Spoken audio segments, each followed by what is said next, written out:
Le colloque NPA Le Figaro se poursuit. J'ai le plaisir d'accueillir Pascale Bonnard. Bonjour. Bonjour. Vous êtes la fondatrice d'Amano. Je vous laisse nous faire le pitch d'Amano. C'est quoi cette start-up? Oui, une start-up, une petite entreprise, on va dire même. Le pitch est très simple. J'imagine que vous avez un smartphone, j'imagine que vous avez, oui, comme beaucoup. Voilà, que vous avez téléchargé des applications mobiles que vous utilisez plus ou moins tout le temps les mêmes. Et notre propos était de dire, vous ne pouvez pas en télécharger partout où vous allez. Alors le train, l'avion, l'aéroport, l'hôtel, le musée, c'est sans cesse qu'il faudrait télécharger une app. Donc nous, on fait des web apps. Ce sont des applications qui sont en fait des sites internet qui ne nécessitent pas de téléchargement. Vous n'êtes pas obligé de passer par un App Store.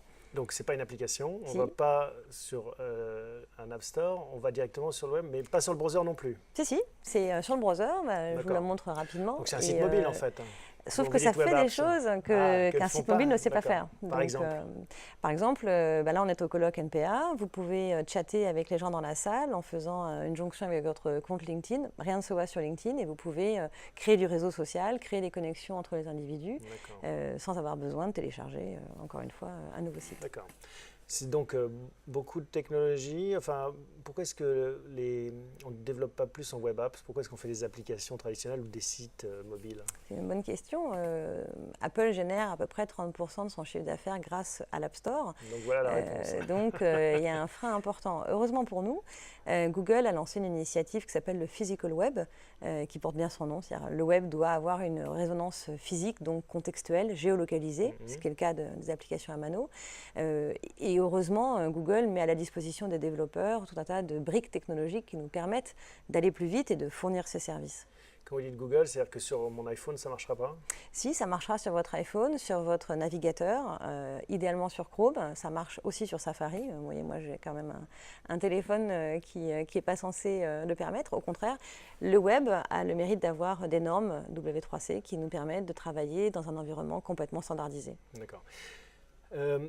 Votre grande idée, donc, c'est en effet de contextualiser le temps et l'espace, la géographie et le temps, pour justement être pertinent en termes d'usage par rapport à l'application. En effet, si je ne suis pas à l'aéroport, pas besoin d'avoir une application dédiée au monde aéroportuaire. Exactement. Je pense qu'il y a une vraie cohérence entre les applications dites natives et les web apps, ce qu'on a du mal à encore évangéliser auprès des marketeurs. Mais les applications mobiles natives que vous avez téléchargées, c'est une déclinaison de la marque dans votre poche, partout où vous êtes loin de cette marque-là.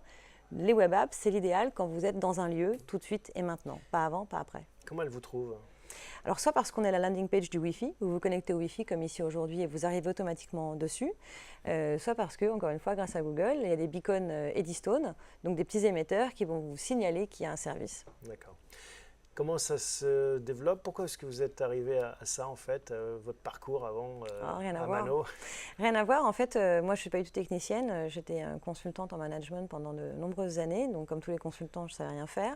Mais vous avez réfléchi au problème? Mais j'ai vu arriver les web apps aux États-Unis. Starbucks, c'est le premier à avoir lancé ça, avec cette dimension de géolocalisation du contenu, en disant parce que je suis dans un Starbucks sur Fifth Avenue, je n'ai pas le même contenu que si je suis à San Francisco.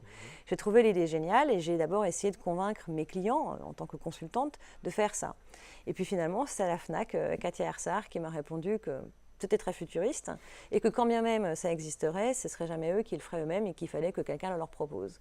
Et donc, ça m'a pris un certain temps avant d'oser le faire et finalement de tout plaquer pour le monter. Ouais. Comment ça marche actuellement? Est-ce que vous trouvez un écho justement parmi ces marques? Oui, bien sûr. Il faut des marques qui soient physiques, avec des enseignes. Il faut des lieux. Oui. Il faut des lieux ou des événements. La chance pour Amano, c'est d'avoir trouvé à Paris un accueil quand même très favorable dans des lieux qu'on n'aurait jamais rêvé d'équiper. En fait, on a donc créé la société en août 2013. On a équipé nos premiers clients en mars 2014. Aujourd'hui, on arrive au dernier quarter de notre premier vrai exercice commercial. Ouais. On équipe surtout tous les sites de Vie Paris que le grand public connaît pour le Palais des Congrès, la Porte de Versailles ou Paris-Nord-Villepinte. Les grands salons. Exactement. Mais on équipe aussi des hôtels au sein du groupe Accor, notamment Mama Shelter. On travaille avec France Gallo sur les hippodromes où vous pouvez venir voir des courses et avoir toute l'information utile en passant quelques heures. Et donc, on a fait aussi le choix de ne pas être sectorisé. Ce n'est pas une conciergerie que pour les hôtels, ce n'est pas qu'un site d'accompagnement pour un salon. Est-ce que vous les accompagnez aussi en termes de contenu ou c'est un toolkit, une boîte à outils qui leur permet de faire ce qu'ils veulent? C'est une boîte à outils, ils peuvent parfaitement se gérer tout seuls. Pour l'instant, il faut reconnaître qu'il n'y a pas d'équipe marketing qui soit trop disponible pour le faire, donc on prend la main. Mais le Amano, c'est aussi pour que ce soit à leurs mains, à eux. Comme son nom l'indique, voilà. Exactement. Donc on propose toujours des choses. On vient du conseil, donc on a quand même toujours une petite idée sur ce qui nous semblerait être pertinent comme contenu. Et puis après, voilà, on fait, on défait. L'avantage d'Amano, c'est que c'est livré en 5 jours. Il n'y a pas de Photoshop, il n'y a pas de PowerPoint, il n'y a pas d'atelier avec des post-it pour décider ce qu'on fait. Compliquées. On travaille tout de suite sur... C'est pas du développement dur. Non, c'est très simple. Pascal Bonnard, donc Amano, quelle est la prochaine étape pour cette petite entreprise? Eh bien, déjà en 2015, on a voulu faire 2 choses, faire évoluer le design, ce qu'on a mis en place cet été, qui nous a permis d'être plus proche encore d'une expérience d'application classique, et d'aller à l'international. On avait plusieurs options possibles. On a fait le choix d'aller au Moyen-Orient et d'ouvrir une filiale à Dubaï. Pourquoi? Parce qu'au Moyen-Orient, on avait un faisceau convergent de facteurs favorables.